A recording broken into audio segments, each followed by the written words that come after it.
पंचमी कौन सी तिथि? पंचमी। चाहे वो शुक्ल पक्ष की हो, चाहे वो कृष्ण पक्ष की। शिव महापुराण की कथा कहती है, आपको सुख अनुभव हो जाए। कार्य सिद्ध। जिंदगी में कभी संपदा कम नहीं हो सकती, संपदा बढ़ती चली जाती है। संपदा घट नहीं सकती, बढ़ेगी और घटेगी। कष्ट नहीं आ सकता, रोग बीमारी तकलीफ नहीं आ सकती। आपके लिए तो लाभदायक है, समझ लो ये कथा। शास्त्र कहता है कि जिसके घर में संपदा की कमी हो, पैसा आ ही नहीं रहा हो, सब तो उलझ गया हो, बहुत टेंशन चल रहा हो, पंचमी तिथि के दिन गन्ने का रस जानते हो, ईख का रस, गन्ने का रस तुलसी जी के क्यारे में हाथ में लेकर 7 बार अपना नाम और गोत्र बोलकर छोड़ दो। जिंदगी में 3 साल में तो करोड़पति बनकर बैठ जाओगे, कभी लक्ष्मी की कमी नहीं आ सकती। तैयारी में बैठे रहोगे कि फिर पंचमी तिथि आए। 3 मंत्रों का स्मरण शिव महापुराण में कहा गया। पहला ओम नमः शिवाय, दूसरा मार्कंडू जी के पुत्र मार्कंडेय, मार्कंड के पुत्र मार्कंडेय, मार्कंडेय जी की उम्र थी मात्र 12 वर्ष जीवित रहने की, पर पिताजी ने कह दिया था कि तू शंकर का भजन कर, तू शिव का स्मरण कर। अगर तूने शंकर का भजन करा तो ये पक्का है कि अकाल मृत्यु वो मरे जो काम करे चंडाल का, काल उसका क्या बिगाड़े जो भक्त हो महा काल का। काल का हरण करने वाला एक ही हो सकता है, वो महाकाल हो सकता है, उसके सिवा कोई नहीं। मार्कंडेय जी से कहा तेरी उम्र 12 वर्ष की है, केवल 12 वर्ष।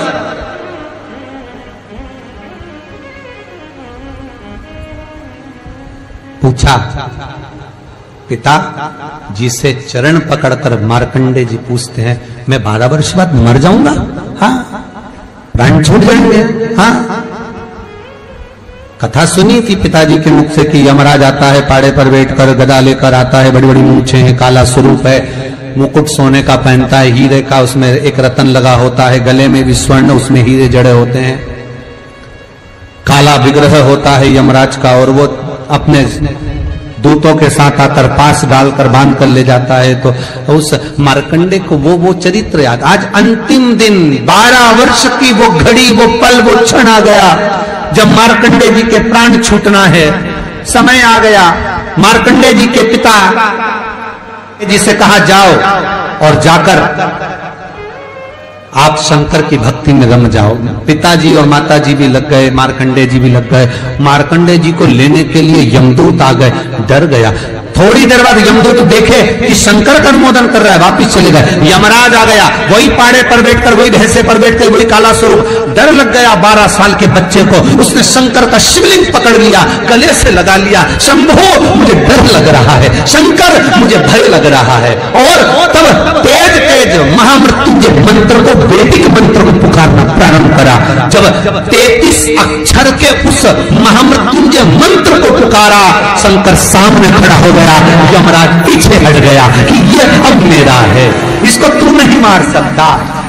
तो 33 अक्षर के मंत्र का उच्चारण जब उस मार्कंडेय जी ने करा, देवता जान गए कि इस मंत्र की मूलता क्या है। पहला मंत्र ओम नमः शिवाय, दूसरा मंत्र जम के बोलो महामृत्युंजय मंत्र, और तीसरा मंत्र वही श्री शिवाय नमस्तुभ्यम।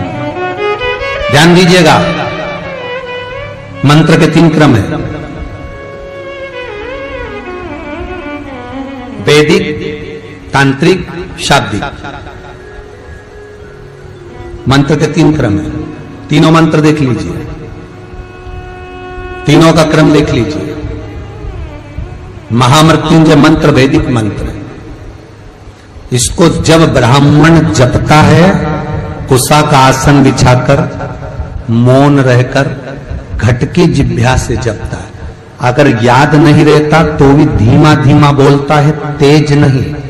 महामृत्युंजय का जाप अनुष्ठान, सामने कलश स्थापन कर कर प्रेम से 1100, 11,000, 1,25,00,000 अनुष्ठान किया जाता है। ओम नमः शिवाय का जाप चलते फिरते किया जा सकता है। श्री शिवाय नमस्तुभ्यम शाब्दिक मंत्र है। इस मंत्र का प्रयोग के लिए ना आसन की जरूरत है, ना तब साधना की जरूरत है। जब जब पर हो शंकर साक्षी। हाँ, कोई रोग आ गया, कोई बीमारी आ गई, कोई कष्ट आ गया, बहुत भारी आ गया, तो महामृत्युंजय का स्मरण शंकर की साक्षी में होना चाहिए।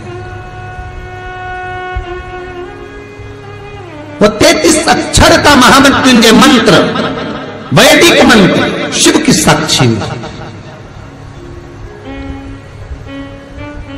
पर दुनिया के लोग आज वो चिल्ला चिल्ला के उस मंत्र का स्मरण करते हैं, वो श्रेष्ठ नहीं है। नहा रहे हो, सोचादि कर्म में जा रहे हो और वो डब्बा लगा दिया,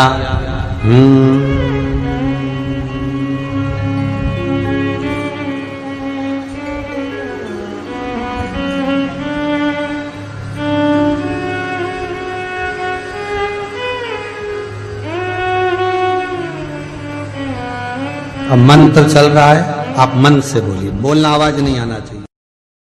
आज भी स्कंद पुराण कहती है कि भगवान शंकर ने अन्नपूर्णा के दरवाजे पर पहुंचकर जब काशी में भिक्षा मांगी थी तो अन्नपूर्णा ने कहा था, ए शंकर, मैं उस गरीब से गरीब व्यक्ति का भी भंडार भर के रखूंगी, बस एक गलती नहीं होना चाहिए कि जहां भोजन बने उस स्थान पर बैठकर, उस स्थान पर खड़े होकर भोजन बनाते समय उस भंडार गृह में झूठा नहीं होना चाहिए।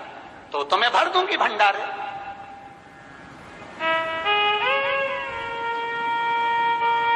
जिस प्लेटफॉर्म पर खड़े होकर माताएं भोजन बनाती ना, सब्जी बघारती, वहीं पे हाथ में लेके चख लेती।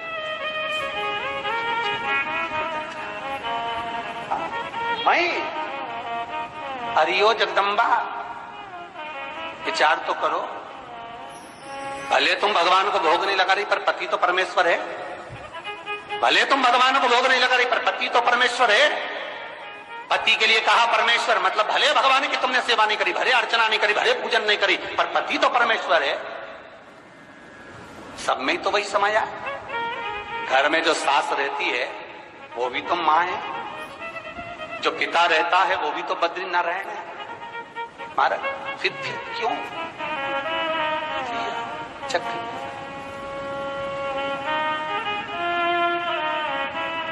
तुम चक कर भी बनाना तो भी तुम्हारे घर में स्वाद नहीं रहेगा। और जिस मंदिर में, आश्रम में, भंडारे में जब तक भगवान का भोग नहीं लगता तब तक चखा नहीं जाता, चाहे नमक डला ना डला, मिर्ची डली ना डली, शक्कर डली ना डली, भंडारे के भोजन में जो मिला दिया, आखिरी में फिर भगवान ने अगर पा लिया तब चखा गया कि अब भोजन में स्वाद है कि नहीं है। तो कभी अन्नकूट की जो सामग्री बनती है, सब्जी बनती है, राम भाजी बनती है, राम भाजा बनता है, मिक्स वेज सब्जी बनती है, भगवान के भंडारे की कद्दू की सब्जी बनती है, उसमें आप भले मिर्ची ना डली, नमक ना डला, फिर भी घर में एक पूरी खाते होगे, वहां 4 निपटा क्या होगा? क्यों? क्योंकि वहां अन्नपूर्णा स्वयं देने के लिए तैयार खड़ी है।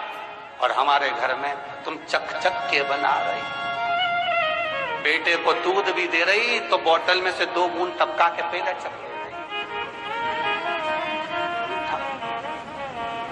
बाहर चले जाओ, बाहर चख सकते हो, बाहर जा कर पाओ, फिर बच्चे के लिए दूध में शक्कर मिला लो। चाय बनाते हुए गैस के ऊपर चाय रखी है, मई उकल रही, मई से चाय की चन्नी से लेके फिर चख ली। कैसे आए रे अन्नपूर्णा, ये तो बताओ।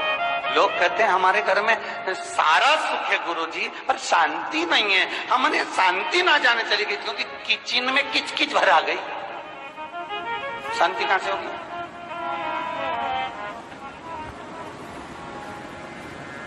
वहां इतना किचकिच भरा हुआ है, प्रेम, करुणा, वात्सल्यता, स्नेह, समर्पण समाप्त हो।